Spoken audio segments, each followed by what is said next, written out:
ذوالقرنین پټول دنیا حکومت تیر شویو وی چې کله دی وفات کېده وصیت یې وکړه چې کله ماله کفن راکوئ نو زما لاسونه دا به زما د کفن نه کلاو پرېږدوئ چا ورته ویل چې دا ولې بادشاہ دې کې د څه مطلب دی وی دې کې یو پیغام دی دنیا والا ته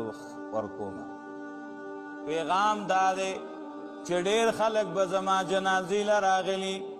په دې تماشه باندې به چې نن د ټولې دنیا بادشاه مړ دی